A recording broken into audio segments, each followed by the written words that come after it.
Scott, it's now been 3 days since Dirk Koetter has been fired as the head coach of the Buccaneers. Once he was fired, Bruce Arians, a name that was swirling around as a possible replacement. How great of a fit do you think Arians would be for this Bucs team? Well, when you look at Bruce Arians, what he's been able to do with the Arizona Cardinals most recently is take them to the playoffs and produce winning seasons, in addition to working with Carson Palmer and squeezing every little bit of offensive firepower that he could out of that quarterback who was aging at the time.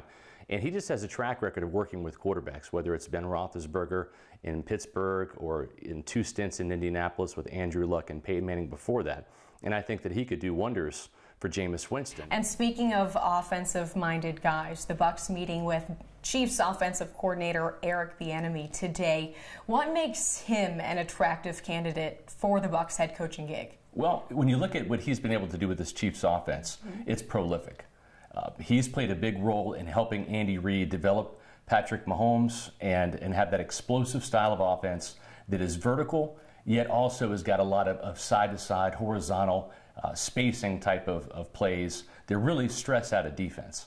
And so I think that him spending that time with Patrick Mahomes, as well as Andy Reid, bringing that type of knowledge to Tampa Bay. He's a former NFL player himself with a great college career. He's very relatable to today's NFL player. And I think he would do well keeping this offense going on the right track and keeping the points and the yardage racking up. And that's important in this NFC South division with the Saints, the Falcons, and the Panthers having prolific offenses as well. Also on this list, defensive coordinator of the Vikings, George Edwards. Can you have success on this Bucs team with a defensive-minded head coach? Yeah, I think you can, and that's important because if you look in the South, all of these offenses are prolific and can put points up on any given Sunday. I think the real key to winning the NFC South is having the best defense, and this year it was the Saints. If you can match up a high-powered offense with an improved defense, I think that's going to give whoever it is, whether it's Atlanta, whether it's Carolina, or whether it's the Buccaneers, the opportunity to really compete with the New Orleans Saints going forward in 2019. And the Buccaneers have a long way to go on the defensive side, and any type of help they can get, and George Edwards did a good job in Minnesota, is going to be appreciated and wanted here in Tampa Bay.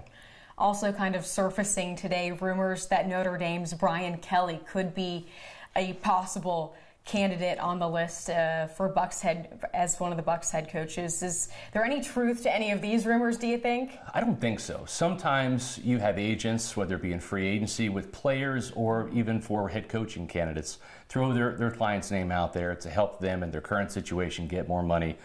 I think the Buccaneers will be interested in Brian Kelly as a lesser second-tier candidate, but right now I think they're focused on guys with NFL experience. And Brian Kelly is a college coach, did a great job at Notre Dame, but I think that he is on maybe that second tier, and there's a lot of names ahead of him right now, so I wouldn't put him in there in terms of one of the top candidates at this time.